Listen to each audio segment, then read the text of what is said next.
avons longtemps compté sur notre propre sagesse, désormais. Parle-nous, ô Père, nous t'écoutons. Ta parole vaut plus que l'or.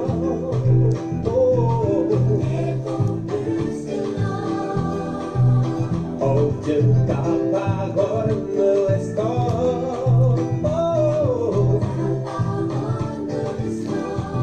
c'est plus que l'or, mieux que le diamant, mieux que de l'argent. Elle inspire la vie, pleine de force, c'est la sagesse. Oh, c'est plus que l'or.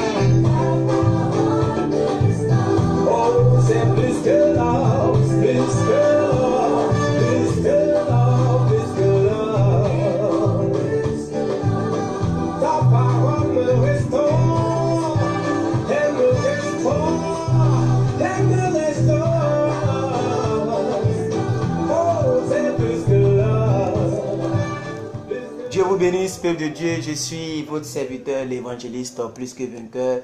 Alors, ce n'est pas une prédication pour ceux qui ne sont pas habitués. YouTube me refuse encore une fois de plus ces temps-ci de diffuser en direct. Donc, je me refuge ici pour pouvoir diffuser en direct les prédications.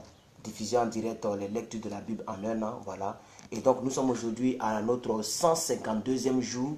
152e épisode de cette lecture. Nous lisons toute la Bible entièrement pour ceux qui ne le savent pas. Et je le fais sur ma chaîne YouTube, Plus que Vainqueur. Voilà, vous tapez Plus que Vainqueur, vous vous abonnez pour suivre la suite de nos lectures.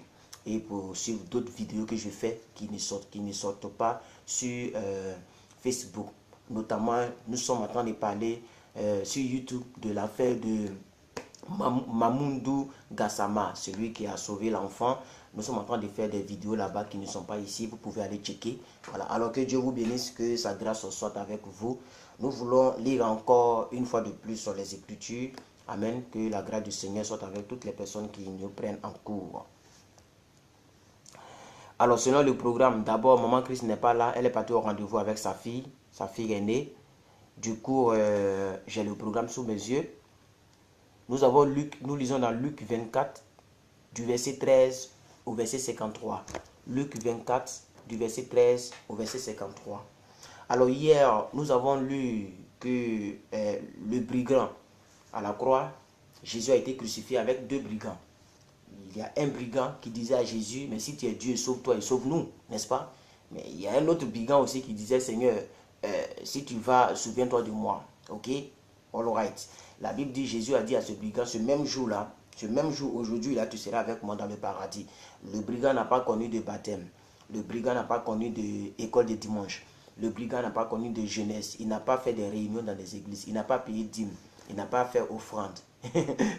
Mais il n'a même pas été baptisé. Mais il a été sauvé le même jour. Et c'est la même chose que Dieu montre à toute la France au travers Mamoundou. Vous voyez, Mamoundou n'est pas parti à la mairie pour demander titre de séjour. Mamoundou n'est pas allé quelque part, passer par là pour déposer des dossiers pour avoir du boulot. Il a des compétences haut, il est intellectuel haut, il n'est pas intellectuel haut, la décision vient du plus haut. Le président, le chef suprême des armées, que les gens veulent, que les gens ne veulent pas, il est sapeur-pompier et pas dans n'importe quelle ville parisienne. Sapeur-pompier parisien et il est rentré dans l'histoire, c'est Dieu qui l'a voulu. On va dire, mais même s'il n'est pas chrétien, ce que je sais, c'est Dieu qui l'a voulu. Donc hier, si c'est passé pour le brigand, ça va se passer pour toi un jour au nom suprême de Jésus. Tu vas sauter d'un bon galopant et Dieu va te positionner. Je sais de quoi je parle. Si tu dis Amen, c'est ton partage. Alléluia. Si tu n'y crois pas aussi, c'est aussi ton partage. Alors, on a fini avec ça. Hier, nous avons lu que Jésus-Christ était déjà mort. Son corps avait été demandé par un homme qui s'appelait Joseph d'Arimathée. Il a demandé le corps de Jésus Parce que lorsque Jésus est mort, à la 5e heure, à la 9e heure, la Bible dit que le ciel était noir. Comment à partir de 15 heures, il fait noir? Alors, le monsieur a regardé le corps de Jésus, posté là sur le poteau de la croix. Il a dit certainement celui-ci était un homme juste, était le Fils de Dieu.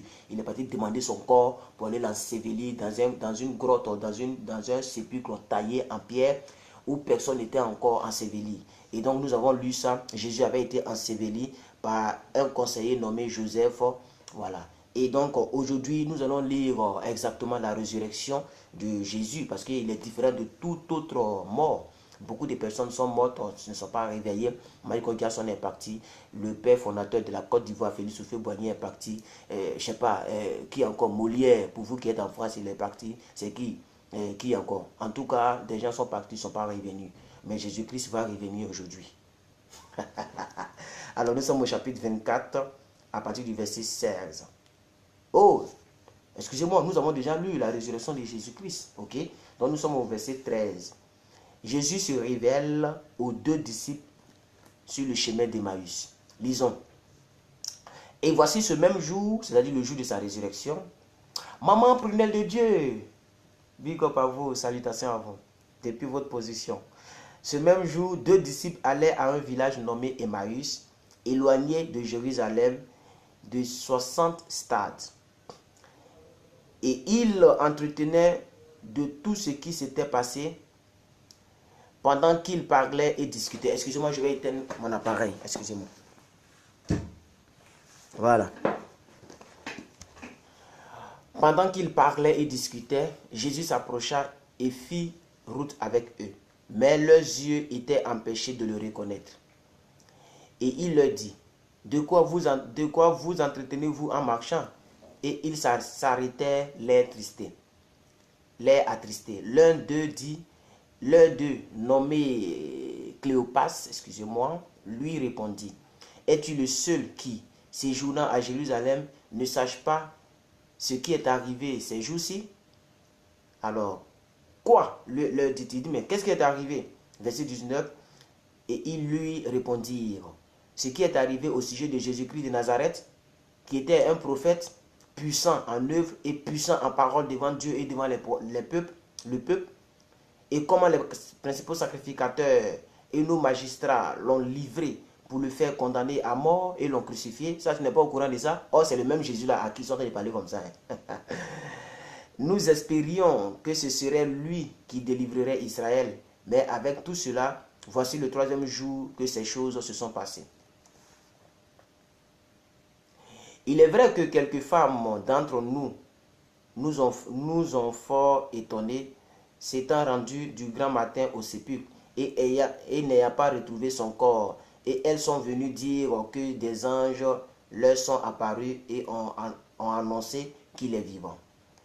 Quelques-uns de ceux qui étaient avec nous sont allés au sépulcre et ils ont trouvé les choses comme les femmes l'avaient dit. Mais lui, ils ne l'ont point vu. Alors Jésus leur dit, ô homme sans intelligence, et dont le cœur est lent à croire tout ce qu'ont dit les prophètes. Ne fallait-il pas que le Christ souffre ces choses et qu'il entre dans sa gloire? Et commençant par Moïse et par tous les prophètes, il leur expliqua dans toutes les Écritures ce qui le concernait. Lorsqu'il fut près du village où ils allaient, il parut vouloir aller plus loin, mais ils le pressèrent en disant, reste avec nous, car le soir approche, le jour est sur son déclin. Et il entra pour rester avec eux. Pendant qu'il était à table avec eux, il prit le pain et, après avoir rendu grâce, il le rompit et leur donna. Ainsi les yeux s'ouvrirent. C'est-à-dire, ils se sont rappelés de la coutume de Jésus-Christ. Quand il a rompu le pain. Ainsi, c'est ça, non? Oui, alors leurs yeux s'ouvrirent et ils le reconnurent, mais il disparut devant eux. Et ils se dirent l'un à l'autre, notre cœur ne brûlait-il pas au-dedans de nous lorsqu'il nous parlait en chemin et nous expliquait les Écritures? Alors, Jésus-Christ a disparu, n'est-ce pas? Il va apparaître encore. Le même jour, il va apparaître encore quelque part. Ok? Verset 33. Se levant à l'heure même, Il retourna à Jérusalem et il trouvait les 11 et ceux qui étaient avec eux assemblés et disant, le Seigneur est réellement ressuscité et il est apparu à Simon.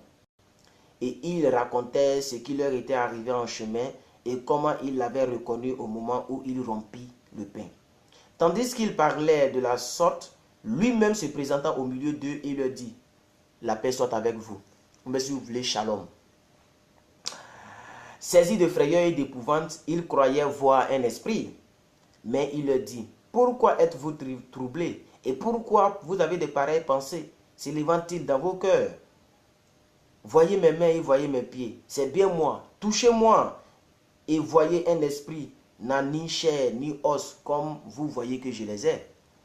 Verset 40, Luc 24, verset 40. Non. Oui, c'est ça. Luc 24, verset 40 maintenant, pour ceux qui ne suivent pas. Ok.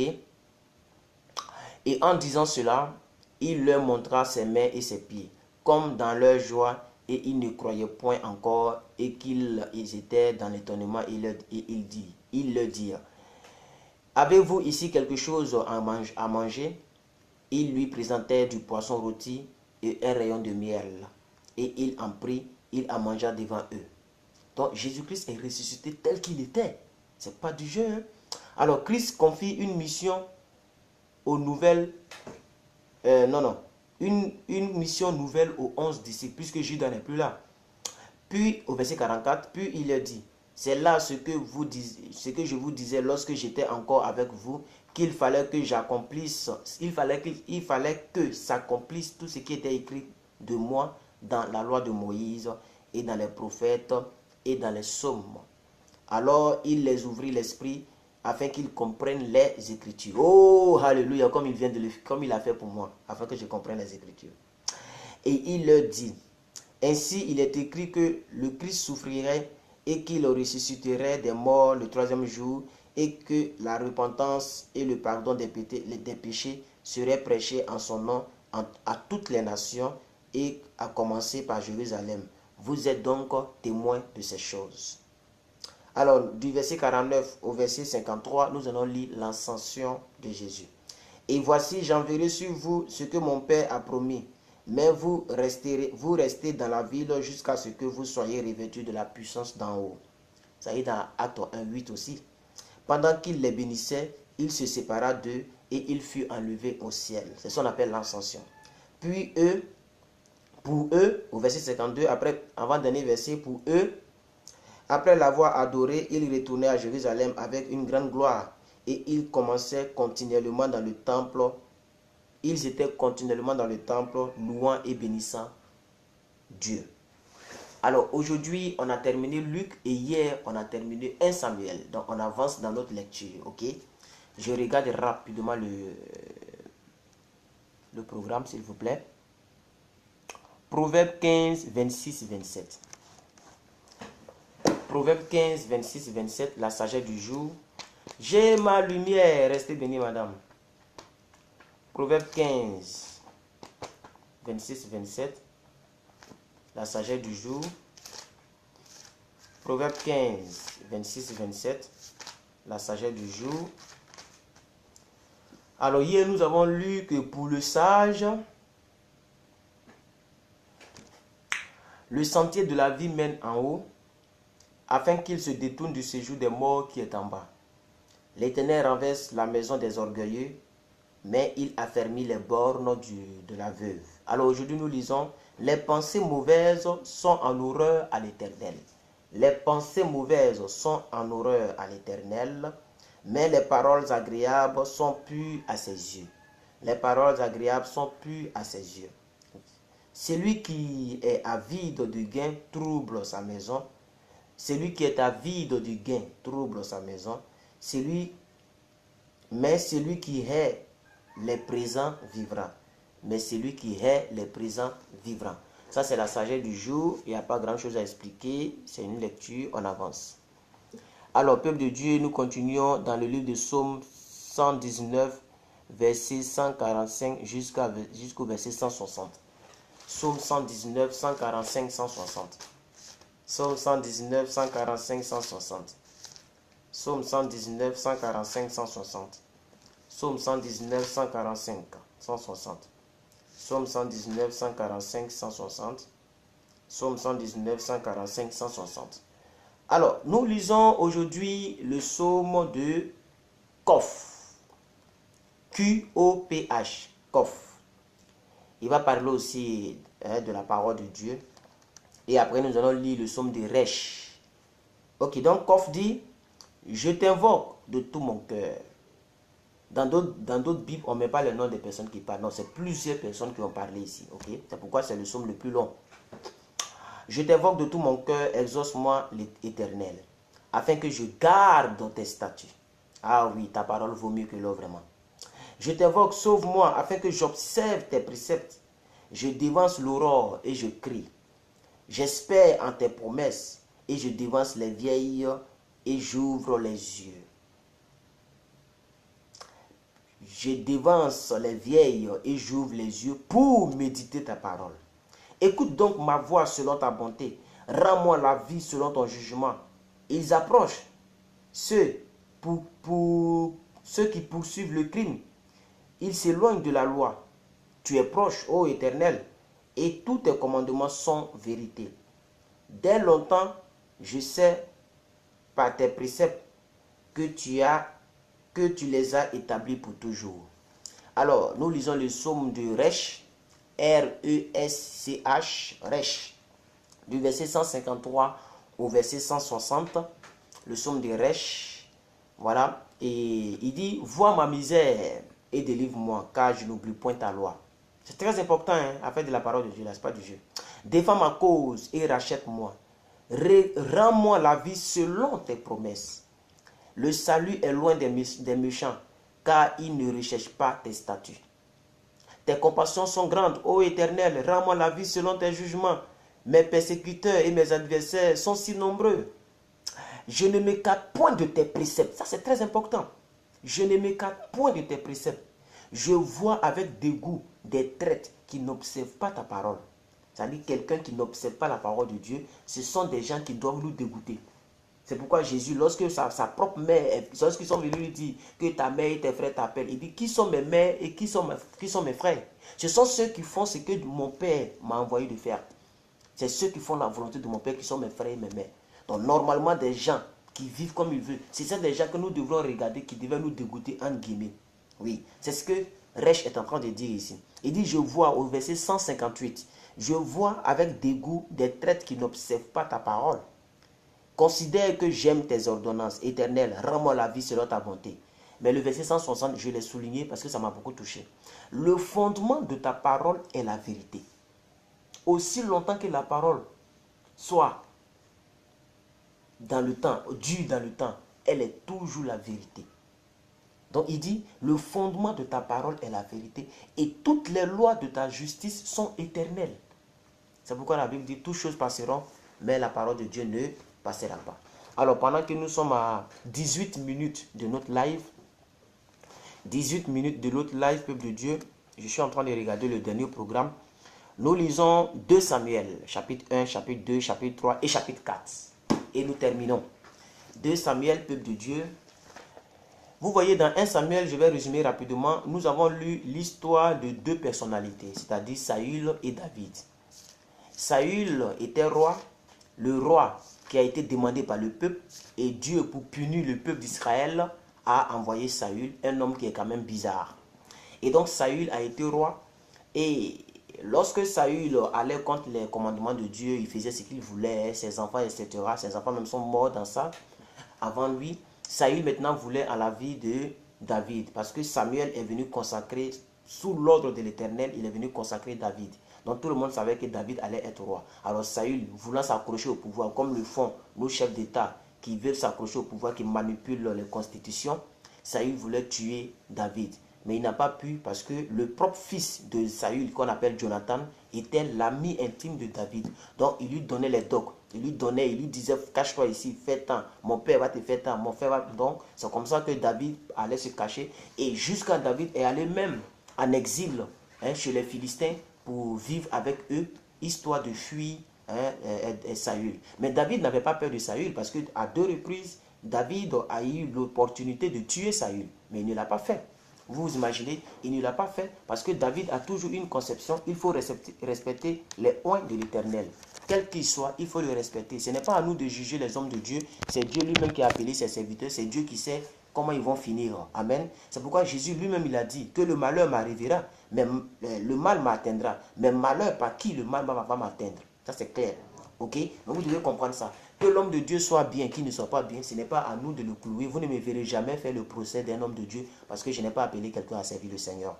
Donc c'est ce que David a dit. Premièrement, il a coupé sa panne de robe et il a dit au roi Saül, si je voulais te tuer, j'allais te tuer. Regarde ta robe, j'ai un morceau ici. Et après, il a pris la cruche, etc.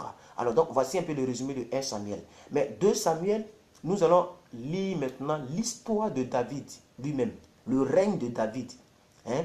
Comment David a vécu lorsqu'il a pris le trône. Ok? Voilà, donc c'est très important. Alors, l'auteur de 2 Samuel n'est pas signifié dans nos Bibles ici. Je ne sais pas pourquoi, mais bon, il y a des livres qui n'ont pas d'auteur. Hein, ok? C'est-à-dire, ceux qui ont traduit la Bible en français n'ont pas pu, voilà, n'ont pas pu avoir les auteurs. Donc, ils ont laissé comme ça. Mais le thème, c'est le règne de David. Et le livre a été écrit 10e siècle avant la naissance de Jésus-Christ. Ok? Le livre est divisé en 3 parties. Il est constitué de 24 versets. Nous avons de la mort de Saül au début du règne de David. Ça, c'est du premier chapitre au 4e chapitre. C'est ce que nous allons lire aujourd'hui. Aujourd'hui, nous allons lire de la mort de Saül jusqu'au règne, au début du règne de David. Ça, c'est pour aujourd'hui. Deuxième partie, nous allons lire de l'onction de David comme roi sur tout Israël jusqu'à la révolte de Absalom, du chapitre 5 au chapitre 14. Et pour terminer, troisième partie, ce livre est divisé. Nous allons lire de la révolte d'Absalom au dénombrement du peuple, donc du verset 15 au verset 24. Alors, nous lisons de la mort de Saül au début du règne de David. David apprend la mort de Saül. Chapitre 1. Après la mort de Saül, David, qui avait battu les Amalécites, était revenu à Tsiklag depuis 2 jours. Le 3e jour, un homme arriva du camp de Saül, les vêtements déchirés et la tête couverte de terre. Lorsqu'il fut en présence de David, il se jeta par terre et se prosterna. C'est baisse de tension, c'est pas coupure de courant.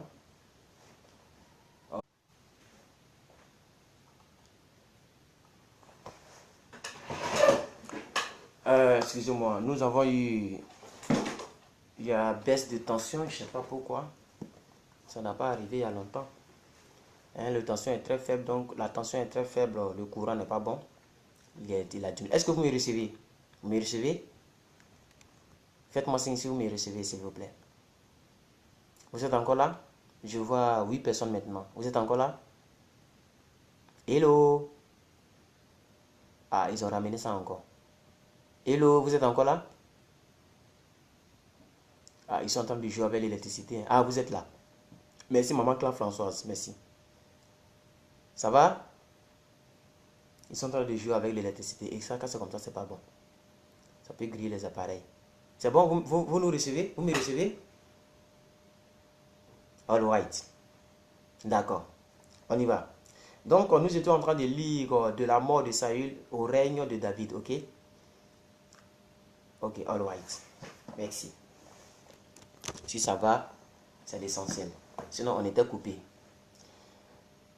Alors, David lui dit, d'où viens-tu? Lorsque l'homme est venu en sa présence, David lui dit, d'où viens-tu? Et il lui répondit, je me suis sauvé du camp d'Israël. David lui dit, que s'est-il passé? Dis-le-moi donc. Et il répondit, le peuple s'est enfui du camp de bataille et un grand nombre d'hommes sont tombés et ont péri. Saül même et Jonathan son fils sont morts. David dit au jeune homme qui lui apportait ces nouvelles. Vous voyez, ils sont vraiment en train de... David dit au jeune homme qui lui apportait ces nouvelles, comment sais-tu que Saül et Jonathan son fils sont morts? Et le lendemain... On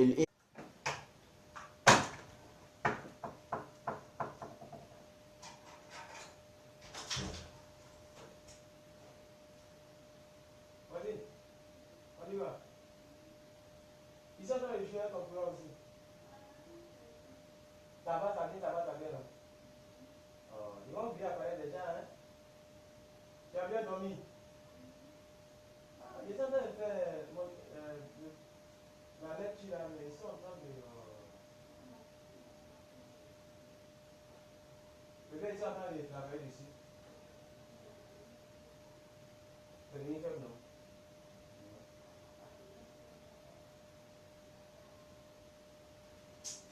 Et bien, il a terminé mon truc là.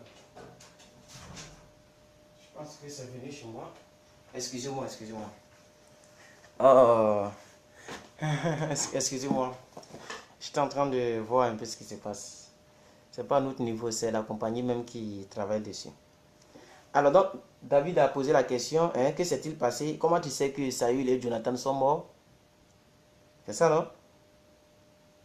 Alors, nous sommes au verset 6. Excusez-moi, hein, ça fait combien de minutes même? Est-ce que vous êtes là? 26 minutes. Ok, 26 minutes, on est dans le temps. Ok, on est dans le temps. Et le jeune homme qui lui apportait ces nouvelles dit, je me trouvais sur la montagne de Giboa, et voici Saül s'appuyait sur sa lance, et voici les chars et les cavaliers étaient près de l'atteindre. S'étant retourné, il m'aperçut et m'appela. Je dis, me voici. Et il me dit, qui es-tu? Je lui répondis, je suis Amalécite. Et il me dit, approche donc et donne-moi la mort, car je suis pris de vertige, quoique encore plein de vie. Et je m'approchais de lui, je lui donnai la mort, sachant bien qu'il ne survint pas à sa défaite. J'ai enlevé le diadème qui était sur sa tête, et le bracelet qu'il avait au bras, et je les ai portés ici à mon Seigneur. David saisit ses vêtements et les déchira, et tous les hommes qui étaient auprès de lui furent de même. Ils ont déchiré les vêtements lorsqu'ils ont appris que... Est-ce que vous êtes là? Vous me recevez? S'il vous plaît, si vous me recevez, faites-moi signe pour que je sache que vous êtes là. Hein? S'il vous plaît. On a été coupé encore une fois de plus. David dit au jeune homme qui lui avait apporté ces nouvelles, d'où es-tu? Et il répondit, je suis le fils d'un étranger, d'un Amalécite. David lui dit, comment n'as-tu pas crié? Comment n'as-tu pas criant de porter? Non, excusez-moi. Merci maman Clara. Comment n'as-tu pas craint de porter la main sur loin de l'Éternel et de lui donner la mort? Et David appela l'un de ses gens et dit, approche et tue-le. Cet homme frappa l'Amalécite qui mourut. Et David était aussi cruel, hein? Entre guillemets. Hein? Ils ont tué le gars là.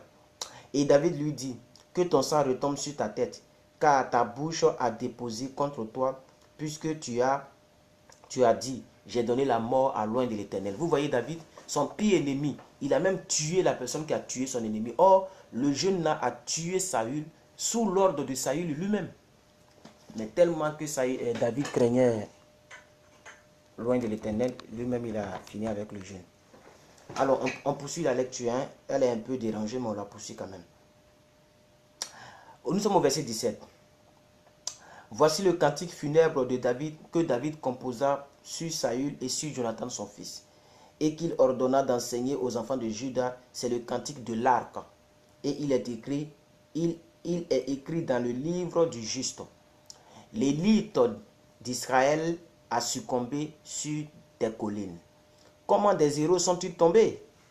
Ne l'annoncez point dans Gad. N'en publiez point la nouvelle dans les rues d'Ascalon, de peur que les filles des Philistins ne se réjouissent, de peur que les filles des incirconcis ne triomphent. Montagne de Gilboa, qu'il n'y ait sur vous ni rosée, ni pluie, ni champ qui donne des prémices pour les offrandes. Car là, c'est son cantique que nous lisons comme ça. Car là ont été jetés les boucliers des héros, le bouclier de Saül, l'huile a cessé de les oindre. Devant le sang des blessés, devant la graisse des plus vaillants. L'arc de Jonathan n'a jamais coulé, et l'épée de Saül ne retournait point à vide. Saül et Jonathan, aimables et chéris pendant leur vie, n'ont point été séparés de leur mort. Ils étaient plus légers que les aigles, ils étaient plus forts que les lions. Filles d'Israël, pleurez sur Saül, qui vous revêtait magnifiquement de cramoisie, qui mettait des ornements d'or sur vos habits. Alors ça, c'était l'éloge rendu à Saül. Maintenant, nous lisons l'éloge rendu à Jonathan. Les 3 derniers versets de ce chapitre. Verset 25. Comment des héros sont-ils morts au milieu du combat? Comment Jonathan a-t-il succombé sur tes collines? Je suis dans la douleur à cause de toi, Jonathan, mon frère. Tu faisais tout mon plaisir. Ton amour pour moi était admirable. Au-dessus de l'aurore de l'amour des femmes, comment des héros sont-ils tombés? Comment leurs âmes se sont-elles perdues? Alors, voici un peu, ça c'est la mort des deux. Excusez-moi, je vais fermer la porte parce que... C'est quoi ça? C'est quoi ça?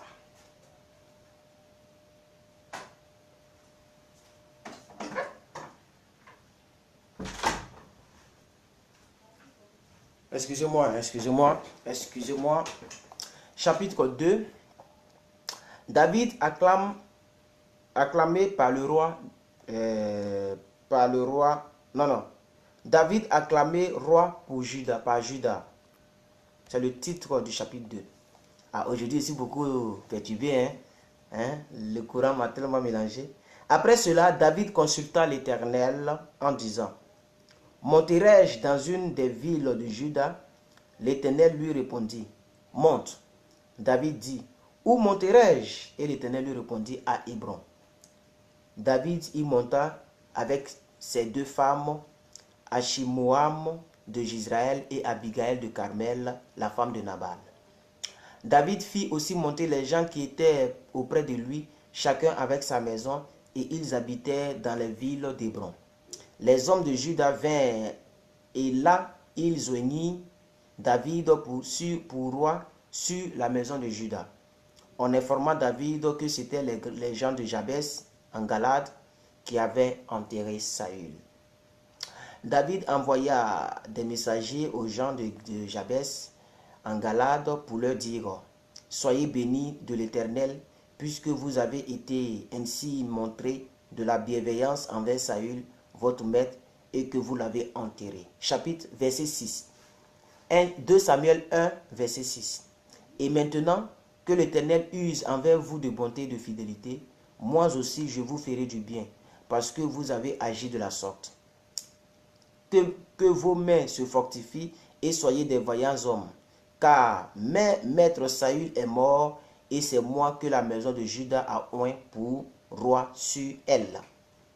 Cependant, Abner, le fils de Ner, chef de l'armée de Saül, prit Ish-Bosheth, fils de Saül, et le fit passer à Mahanaïm. Il l'établit roi sur Galade, sur les Azérites, sur Israël, sur Éphraïm, sur Benjamin et sur tout Israël. Ish-Bosheth, fils de Saül, était âgé de 40 ans lorsqu'il devint roi d'Israël, et il régna 2 ans. Il n'y eut que la maison de Juda qui resta attachée à David. Le temps pendant lequel David règne à Hébron sur la maison de Juda fut de 706 mois. 7 ans et 6 mois. Alors, à partir de là, il y aura une guerre civile. Ok? Nous sommes au verset 12. 2 Samuel 1, verset 12, peuple de Dieu. Abner, nous lisons la guerre civile qui va se dérouler maintenant, puisque lui, là, il a été consacré roi. Il y a un autre roi, il y a un problème. Il y a un problème, disons. Abner, fils de Ner, et les gens d'Ish-Bosheth, fils de Saül, sortis de Mahanaïm pour marcher sur Gabaon.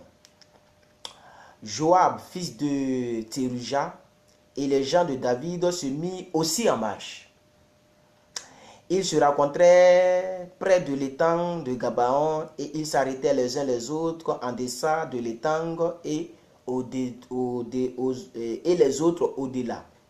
Verset 14. Abner, fils de Ner, dit à Joab: que ces jeunes gens se lèvent et qu'ils se battent devant nous. Joab répondit: qu'ils se lèvent. La bataille a commencé comme ça. Ils se levèrent et s'avancèrent en nombre égal, 12 pour Benjamin et 12 et pour Ish-Bosheth, fils de Saül, et 12 pour les gens de David.